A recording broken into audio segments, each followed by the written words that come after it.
విశ్వాసం అంటే ఏంటని చదువుకుంటున్న స్టూడెంట్స్ని అడిగామనుకోండి, వాళ్ళు చెప్పే సమాధానం ఏంటంటే, ఎగ్జామ్ రాసిన తర్వాత 100కి 100 వస్తుంది, 100కి 100 వస్తాయి నాకు ఖచ్చితంగా అని చెప్తారు.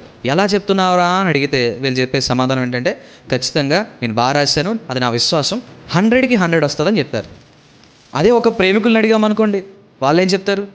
ఇప్పుడున్న ప్రేమికులను అడిగితే వాళ్ళు ఏం చెప్తారంటే, నేను ఎంతో బాగా గాఢంగా ప్రేమించిన నా ప్రేమికురాలు సాయంత్రం 5 అయిన తర్వాత, క్షమించండి, సాయంత్రం 9 అయిన తర్వాత నేను ఆ బీచ్ చివర లైట్ దగ్గర నుంచి ఉంటాను, బ్యాగ్ పట్టుకొని వచ్చేసేది, అది నా విశ్వాసం అంటారు.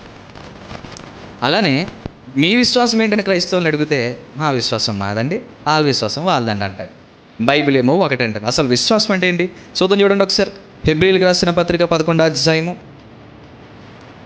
హెబ్రీయులకు రాసిన పత్రిక 11వ అధ్యాయం 1వ వచనం చదువుదాం, చూడండి. విశ్వాసం ఉన్నది నిరీక్షింపబడేటి యొక్క నిజ స్వరూపమును, అదృశ్యమైనవి యున్నావనుటకు రుజువై ఉన్నది.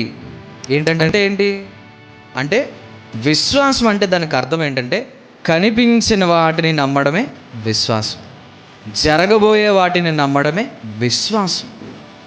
ఒక క్రైస్తవుడికి ఉండాల్సిన విశ్వాసం, రాబోయే రోజుల్లో ప్రభు రాబోతున్నారు, యేసు ప్రభు రాబోతున్నారు, ఆయన మేఘారుడిగా రాబోతున్నాడు, రాజ్యాన్ని తీసుకెళ్తారు. మన ఈ భూమి మీద ఆయన స్థాపించిన రాజ్యాన్ని అందరినీ కూడా పరముకు చేరడానికి ఆయన రాబోతున్నాడు అనే ఒక క్రైస్తవుడికి విశ్వాసం ఉండాలి. ఈరోజు ఎవరికి ఉంది విశ్వాసం? ఎవరికీ లేదు. విశ్వాసం ఎవరికీ లేదు. దేనిపైన విశ్వాసం ఉందంటే, ప్రభు వస్తాడన్న విశ్వాసం లేదు, కానీ దేని మీద విశ్వాసం ఉందంటే, మా